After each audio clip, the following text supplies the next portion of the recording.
Bonjour, dans ce tutoriel sur les tableaux croisés dynamiques, on a un tableau ici des fonctions en fonction de leur salaire. Donc on va sur insertion tableau croisé dynamique, on clique sur OK comme ça. Ça s'affiche comme ça. Salaire, on va l'ajouter dans valeur comme ça. Ça s'affiche la somme des salaires. Ici dans ligne, on va titre. Ici, ça nous affiche les titres en fonction de la somme des salaires, administrateur, etc. Comme ça. On clique sur somme de salaire, on la resélectionne par exemple et on fait le nombre de salaires pour chaque métier. Par exemple, administrateur, on a 2 administrateurs, 2 assistantes, 4, 3. Donc la somme des salariés c'est 16. Supprimer les champs par exemple.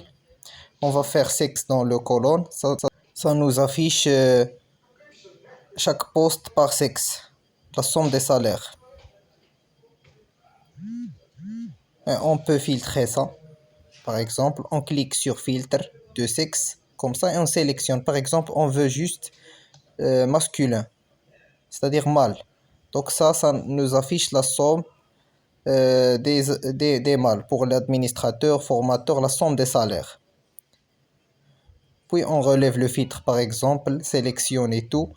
Ça, c'est l'intérêt du tableau croisé dynamique, c'est qu'il nous sélectionne les données qu'on veut, plus précisément. Comme ça.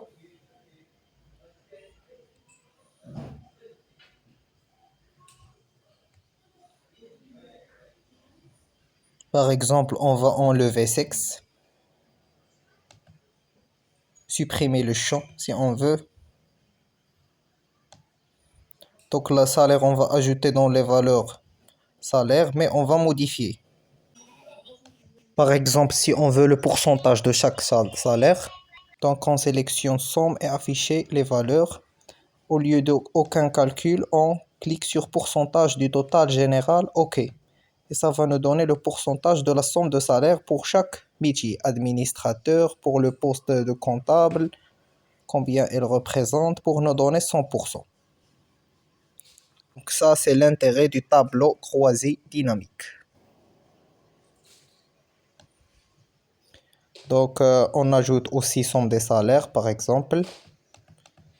Et on modifie selon ce qu'on veut. Par exemple, ici, on veut paramètre du champ de valeur. On va faire, par exemple, la moyenne de salaire. Ou le max. Donc, par exemple, si on veut le max, donc ça, c'est le pourcentage du max. Si on ne veut pas le pourcentage, on clique sur paramètres, on fait aucun calcul. Donc, afficher les valeurs et ça nous donne la moyenne sans aucun calcul. On clique sur OK. Et ça va nous donner le max de salaire.